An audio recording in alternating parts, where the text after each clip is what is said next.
Here's my buddy Ed. How you doing? Love and light, people. Love and light. The underlying theme today is the correlation between connection and addiction. And so what we're about is to assist people to connect or connect with those that perhaps need assistance so that they can deal with their addictions. And we all have those, right? Oh, yeah. Yep. In some fashion. Yep. And so my understanding, my learning is that if we're not feeling a physical connection with another human being, we tend to lean into our addictions to activate the dopamine in our minds that gives us solace or peace, Yep. Comfort, if you will. And it's kind of a sad thing that we do that. I was just watching a thing this morning. I actually just posted it on Facebook on my wall. Simon Sinek, he's an author who wrote Leaders Eat Last, and I was able to spend some time with him up at Sundance one year when he was launching that book, when he was releasing it, and he was talking about the same stuff you were just talking about with addiction. He's talking about the fact that millennials and this technology and the constant need for detaching each other from each other while we have this false sense of security that we're attaching through through technology. It's a facade, and it's not just a facade, it's something that's actually hurting. Well, so anyway, it's interesting how that all works, right? it really is, and I've been through really bad addiction, drug addiction, and I stopped it all on my own. I didn't seek treatment. I just one day woke up and said, I can't do these drugs anymore. Yeah, you're done with it. I'm done. I was just so done. And so I came through all of that, and I know the darkness. We were just back at a restaurant, and I was talking to our little server, and she's 23. Oh, really? And she's 6 years out from heroin addiction. Oh my gosh, are you kidding me? Oh, no. And something just came over me. I've seen this person for months and months, and there was just some kind of a connection. You look at somebody when you're an addict like I am, but you recovered. When you see another addict, you recognize that person. Yeah. And then there's that human connection that happened today. I finally said, I've got to connect with this person. And she thanked me and she hugged me and she said, it's really cool to see that other people have recovered too. Yeah.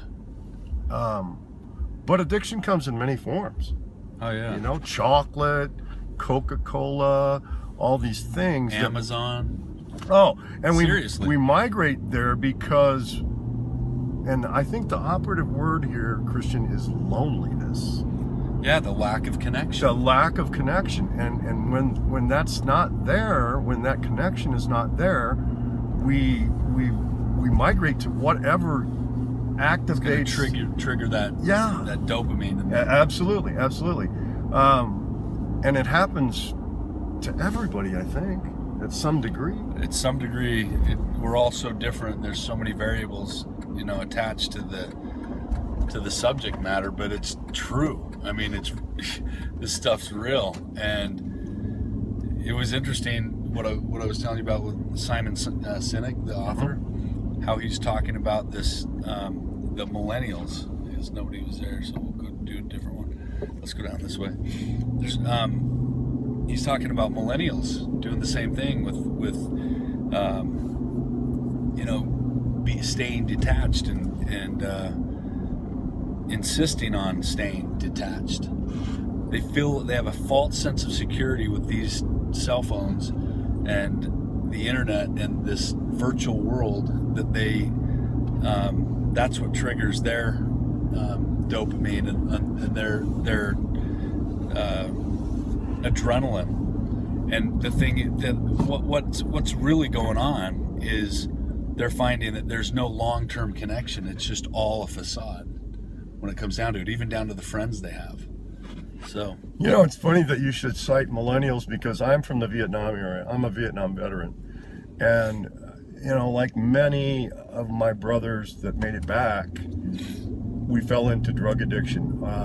I mean, I was on pharmaceuticals. I was on PTSD drugs, OCD drugs, acute anxiety drugs, generalized depression drugs for a long, long time. And it was like I was adrift in the clouds. I wasn't really here, you know? right.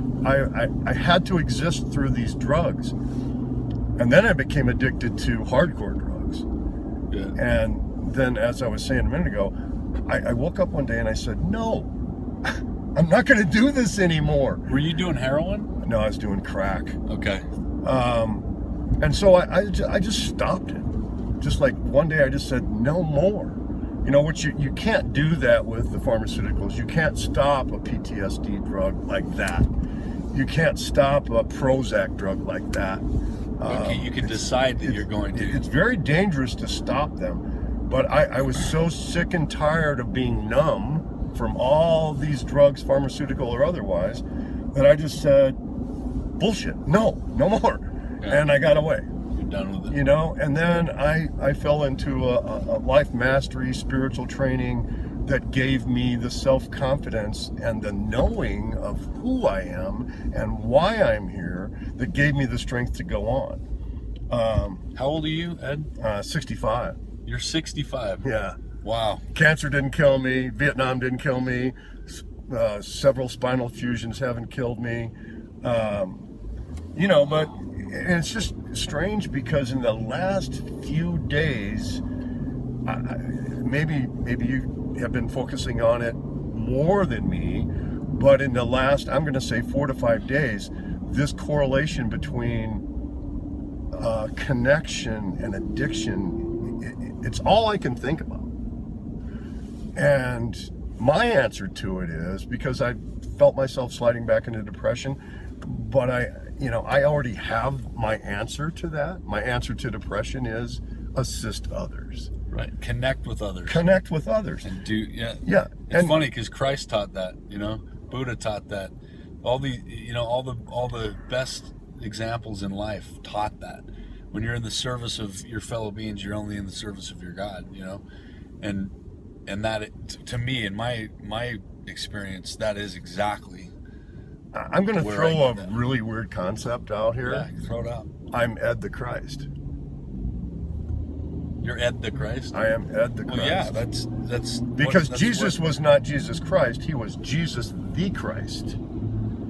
And how that came to be is that he ascended his personal spiritual vibration to a level called Christ consciousness, which Buddha achieved, Hare Krishna achieved, Gandhi achieved. It's Christ consciousness. And when you can get to that level and you can understand that there's only one thing, and that is love. Yeah.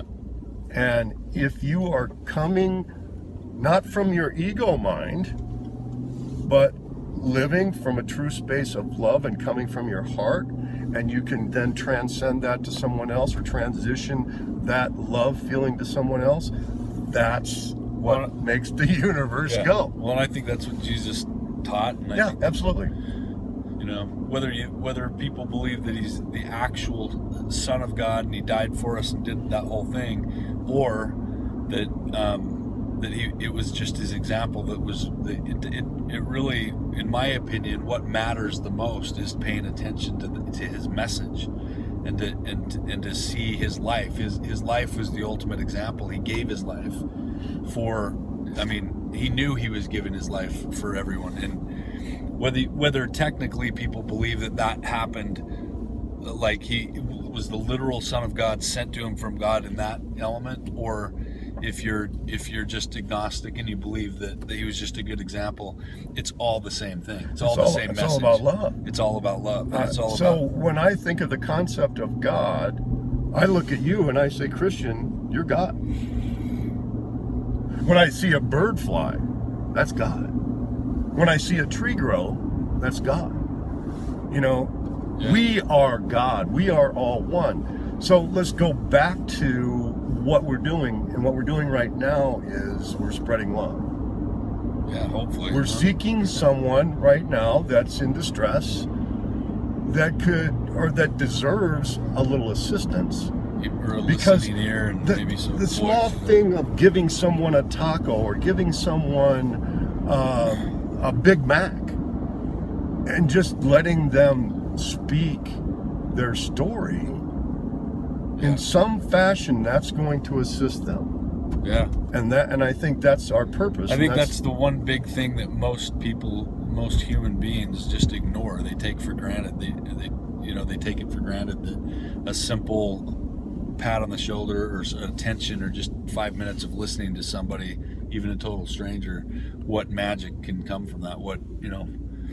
How God can actually perform miracles over such small little simple acts of kindness and love. Well, it saddens me that there's so many things in this fast-paced world that we live in that will take us down in a heartbeat. Yeah. And when I say take us down hard. Yeah. I mean, look around at what we're attempting to do right now, or what you did earlier this morning. Some people say, oh, don't stop and give that person with the homeless sign $1. Well, I've because done that. they're professional panhandlers, okay? Yeah. Well, even if they are professional panhandlers, You've done your part. they're out here in the cold. Yeah. They're on that corner. Even if they're a professional panhandler, they're out there for a reason. Right. So I've got a couple dollars here. I don't really need that. If that assists them on their way for whatever reason, why not? Yeah. And it's just that personal touch. It's just that connection that can really go a long way. I agree. We don't see any people out here today. Yeah, that's good. It's a good thing, right?